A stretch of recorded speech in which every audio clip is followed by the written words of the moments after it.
दोस्तों नमस्कार, मैं राम सूरत यादव। अभी चुनाव का आखिरी चरण शेष बचा हुआ है। मतलब आखिरी चरण 7वां चरण 1 जून को होना है। उससे पहले ही इंडिया गठबंधन ने 1 जून को जो है बैठक बुला करके इतना बड़ा ऐलान कर दिया है, जिससे मोदी सरकार पूरी तरीके से हिल गई है। और मोदी सरकार ही नहीं, मोदी सरकार अब सोच रही है कि 1 जून को तो मतदान होता रहेगा और उसी दिन जो है इंडिया गठबंधन की ये आपातकालीन बैठक क्यों बुलाई गई है, इसके पीछे का रहस्य क्या है, राज क्या है, आज हम उसी पर खुलासा करेंगे। और आपको यह भी बताएंगे चीफ जस्टिस ऑफ इंडिया फिर एक बड़ा फैसला लेने जा रहे हैं और इस बड़े फैसले से पूरा 2024 का चुनाव एक तरीके से पलट जाएगा। और आपको यह भी बताएंगे कि ये जो बड़ा फैसला चीफ जस्टिस ऑफ इंडिया लेने जा रहे हैं वह कौन सा फैसला होगा। और इंडिया गठबंधन जो है अचानक जो है 1 जून को आपातकालीन बैठक क्यों बुलाया, मतलब उसी दिन 1 जून को पूरे देश में 7वें चरण का अंतिम जो है मतदान होता रहेगा, लेकिन उसी दिन जो है इंडिया गठबंधन की बैठक भी चल रही होगी,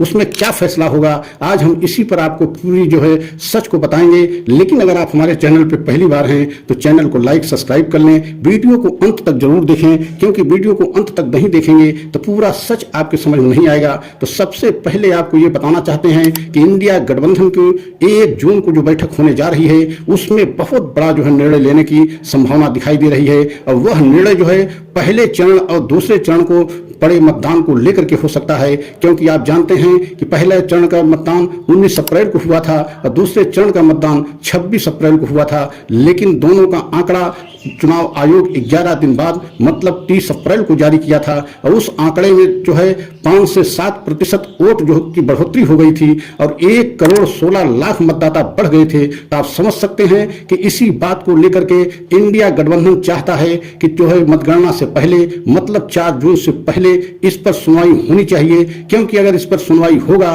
तो आप समझ सकते हैं कि 2024 का चुनाव पूरा पलट जाएगा। और पहले और दूसरे चरण में 196 लोकसभा सीटों पर चुनाव हुआ था और अगर 196 सीटों पर 1 करोड़ 16 लाख मतदाता बढ़ गए, मतलब हर लोकसभा सीट पर 28,000 मतदाता अधिक कैसे हो गए। चुनाव आयोग ने 11 दिन बाद जो डाटा जारी किया, मतलब ऑफिशियल आंकड़ा जो जारी किया, उसमें 1 करोड़ मतदाता और 16 लाख कैसे बढ़ गए और हर लोकसभा सीट पर 28,000 मतदाता बढ़ गए। इसी को लेकर के इंडिया गठबंधन एक बड़ी बैठक करने जा रहा है और जाएगा सुप्रीम कोर्ट भी इंडिया गठबंधन पहुंच सकता है, क्योंकि इंडिया गठबंधन का कहना है कि 4 जून को मतलब मतगणना से पहले इस पर सुनवाई होनी चाहिए, क्योंकि सुप्रीम कोर्ट ने पहले ही इस सुनवाई को लेकर के 4 जून के बाद सुनवाई करने की बात कही है। लेकिन अब इंडिया गठबंधन चाहता है कि इस पर जो है 4 जून से पहले सुनवाई हो और जिस तरीके से आंकड़ा बढ़ा करके चुनाव आयोग के द्वारा दिया गया है उस पर रोक लगाई जाए। जो पहले आंकड़ा था उसी पर जो है क्या कहते हैं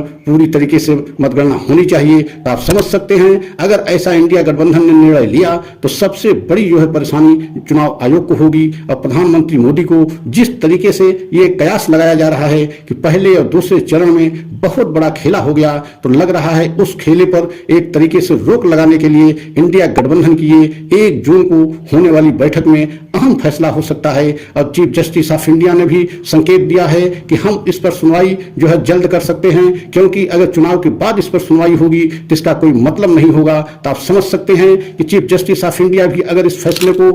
करने के लिए तैयार हुए, इस पर सुनवाई करने के लिए तैयार हुए, तो आप समझ सकते हैं कि एनडीए को मतलब बीजेपी को बहुत बड़ा झटका लगेगा और खासकर चुनाव आयोग को, क्योंकि चुनाव आयोग पहले ही जो है एक याचिका के माध्यम से हलफनामा दाखिल करके सुप्रीम कोर्ट को बताया है कि ऐसी कोई बात नहीं है, इतना समय लग सकता है क्योंकि हमें आंकड़ा जुटाने में कभी कभी समय ज्यादा लग जाता है, लेकिन ऐसी कोई हमारी भावना नहीं है कि किसी तरीके से ईवीएम में छेड़खानी की जाए। लेकिन अब जिस तरीके से खबरें आ रही हैं उसके मुताबिक तो लग रहा है कि अब चुनाव आयोग की मुश्किलें बढ़ सकती हैं और अगर मतगणना से पहले उस पर सुनवाई हुई और कोई बड़ा ऐतिहासिक फैसला आया तो बहुत बड़ा झटका चुनाव आयोग के लिए होगा, प्रधानमंत्री मोदी जी के लिए होगा। लेकिन इंडिया गठबंधन अब चाहता है कि 196 सीटों का जो आंकड़ा चुनाव आयोग ने जो है 10-11 दिन बाद में जारी किया उसमें 5 से 7% वोट की बढ़ोतरी कैसे हुई और 1 करोड़ 16 लाख मतदाता कैसे बढ़े, यही यही सब बातों को लेकर के इंडिया गठबंधन की एक बहुत बड़ी बैठक 1 जून को होने जा रही है। अब इस बैठक में